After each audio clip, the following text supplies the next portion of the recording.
22A భూములపై తెలంగాణలో political war మరింత హీటెక్కింది.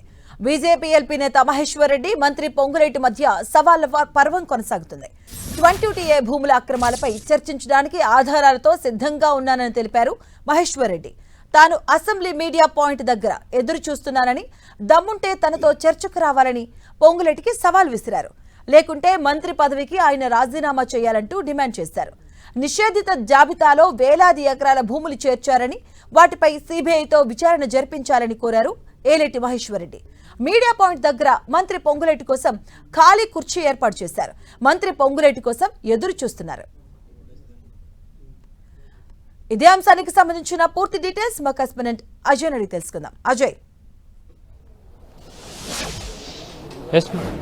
మనం చూసుకోవచ్చు. సరిగ్గా 12 గంటలకు బీజేపీ నేత Maheshwar Reddy assembly media point వద్దకు చేరుకున్నారు. పొంగులేటి కోసం ఒక కుర్చీ ఏర్పాటు చేసి ఆయన కోసం వెయిట్ చేస్తున్నారు. ప్రజాస్వామ్యం మీద నమ్మకం ఉంటే ఇక్కడికి రావాలంటూ కూడా ఆయన డిమాండ్ చేస్తున్నటువంటి సందర్భం అయితే కనబడుతుంది. ఆయనతో మాట్లాడే ప్రయత్నం చేద్దాం. ఏం చెప్తారు సార్? ఆయన ఇంకా వస్తాడు అనుకుంటున్నారా? ఆయన కార్యక్రమాలలో, ముందే షెడ్యూల్ అయినటువంటి కార్యక్రమాలలో బిజీగా ఉన్నట్టుగా తెలుస్తుంది. ప్రజాస్వామ్యాన్ని మీద నమ్మకం ఉన్నా, ప్రజాస్వామ్యం మీద గౌరవం ఉన్నా పొంగులేటి శ్రీనివాస్ రెడ్డి వచ్చి ఇవి ఒకవేళ నా దగ్గర ఉన్న ఆధారాలు నిజం కాకుంటే వారు వచ్చి నిరూపించుకోవాల్సిన బాధ్యత వాళ్ళ మీద ఉన్నది. ఒకవేళ ఈరోజు రెవెన్యూ మినిస్టర్ ఇక్కడికి రాలేదంటే ఆయన తప్పిదం చేసినట్లే. క్షమాపణ చెప్పినంత మాత్రాన ఆ చేసిన తప్పు ఒప్పు కాదు.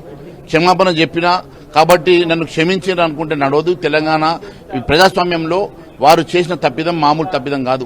లక్షలాది మంది రైతులు, లక్షలాది మంది అట్టడుగు బడుగు బలైన వారికి చెందినటువంటి పేదల భూములు ఈరోజు ప్రొహిబిటెడ్ లిస్టులో పెట్టి బేరసారాలు చేసి మరి వేల కోట్లు, లక్షల కోట్ల రూపాయలు దోపిడీ చేస్తున్నటువంటి ప్రభుత్వం దీని మీద ఖచ్చితమైన ఎంక్వైరీ చేసి తీరాల్సిందే. దీని మీద ఒక హౌస్ కమిటీ వేసి తీరాల్సిందే. దీనికి రాష్ట్ర ప్రభుత్వం మరి సిబిఐకి, ఈడీకి లెటర్ రాయాల్సిందని మేము కోరుతా ఉన్నాం. సారీ చెప్పిండు. అప్లికేషన్ ఎవరైనా పెట్టుకుంటే మాకు ఇబ్బంది అయిందని 1 వీక్ లో ఆ ల్యాండ్స్ అన్నిటి కూడా క్లియర్ చేస్తామని చెప్తున్నారు. వారికి ఎవరికి ఇబ్బంది కలగకుండా చూసుకుంటామని చెప్తున్నారు. మీరెవరండి?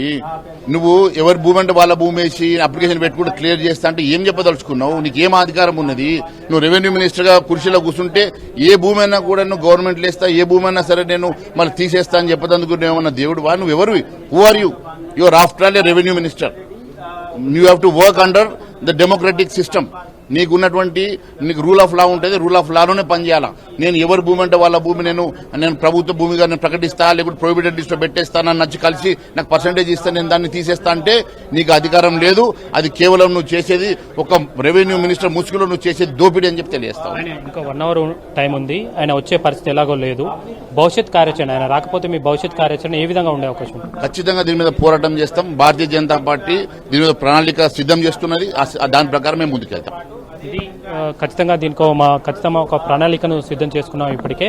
ఒకవేళ ఆయన ఇక్కడికి రాకపోతే ఆ ప్రణాళిక ప్రకారం మేము ముందుకు వెళ్తామంటూ కూడా మహేశ్వర్ రెడ్డి చెప్తున్నటువంటి పరిస్థితి కనబడుతుంది. ఆయనకు ప్రజాస్వామ్యం మీద నమ్మకం ఉంటే ఇక్కడికి వచ్చి నిరూపించుకోవాల్సిన అవసరం ఉంటుంది. కేవలం సారీ చెప్పి వదిలేస్తా అంటే సరిపోదు. ఎందుకంటే ఆయన చేసిన తప్పు చిన్నది కాదు. మొత్తం ప్రొహిబిషన్ లిస్టులో జాబితాలో చాలా ల్యాండ్స్ పెట్టి వాటిని అప్లికేషన్ పెట్టుకుంటే మళ్ళీ తొలగిస్తామనడానికి ఆయనకున్న అధికారం ఏంది? ఏ అధికారంతో ఆయన ఈ జాబితా ప్రొహిబిషన్ లిస్టులో 22A కింద భూములను పెట్టారు? ఏ అధికారం కింద ఆయన తొలగిస్తామంటారో కూడా చెప్పాల్సిన అవసరం అయితే ఉంటుందంటూ కూడా మహేశ్వర్ రెడ్డి చెప్తున్నటువంటి పరిస్థితి మనకు కనబడుతుంది. ఇక్కడికి ఎమ్మెల్యేలు, అదే మహేశ్వర్ రెడ్డి ఇక్కడితో పాటు ఎమ్మెల్సీలు కూడా ఇక్కడికి చేరుకున్నటువంటి పరిస్థితి కనబడుతుంది. ఎమ్మెల్సీ సంబంధించినటువంటి మల్క కొమరయ్య అయితేనేమి, అదేవిధంగా రామారావు పాటిల్ అయితేనేమి వచ్చినటువంటి సందర్భం అయితే కనబడుతుంది. సార్, అంటే దీనికి సంబంధించి ఇటు అధికార పార్టీ నుండి మరి ఏ విధంగా స్పందిస్తారు? ఇక్కడికి పొంగులేటి అయితే రాలేదు. మరి దీనిపైన మహేశ్వర్ రెడ్డి చేసినటువంటి ఆరోపణలు అయితేనేమి, విమర్శలు అయితేనేమి వారు ఏ విధంగా తిప్పుకొడతారో చూడాల్సిన అవసరం అయితే ఉంది. ఇప్పటికే 22A కింద ఎందుకు పెట్టాల్సి వచ్చింది, ఏ విధమైనటువంటి తప్పు జరిగింది, దానికి ప్రభుత్వం తరఫున సారీ చెబుతూనే ఎవరైతే అప్లికేషన్ పెట్టుకుంటారో వారికి 1 వీక్లో క్లియర్ చేస్తామని పొంగులేటి చెప్తున్నప్పటికీ కూడా వాటిని బీజేపీ అయితే తిరస్కరిస్తుంది. ఎందుకు పెట్టాల్సి వచ్చింది, పెట్టే అధికారం మీకు ఎక్కడ ఉంది, తీసేసే అధికారం మీకు ఎక్కడ ఉంది అంటూ వారు ప్రశ్నిస్తున్నారు. వారు తప్పు చేసినందుకు గాను వారిని బర్తరఫ్ చేయాలనే డిమాండ్ చేస్తాం. వీటితో పాటు ఈడీకి, సిబిఐకి ఫిర్యాదు చేస్తామన్న ఆలోచనలో కూడా బీజేపీ ఉన్నట్టుగా అయితే తెలుస్తుంది. కొంత ఈ అంశాన్ని పబ్లిక్ దాదాపు 1 కోటి ఎకరాలు ప్రొహిబిషన్ లిస్టులో పెట్టారనేది బీజేపీ చేస్తున్నటువంటి ఆరోపణలు. దీనివల్ల చాలా మంది ప్రజలు ఇబ్బందులు పడుతున్నారు. ఆ ఇబ్బందులు పడడానికి కారణమైనటువంటి పొంగులేటి శ్రీనివాసరెడ్డిని ప్రభుత్వం నుండి బర్తరఫ్ చేయాలని, మంత్రిగా ఆయనను తొలగించాలనే డిమాండ్ వారు లేవనెత్తుతున్నటువంటి పరిస్థితి మనకు కనబడుతుంది.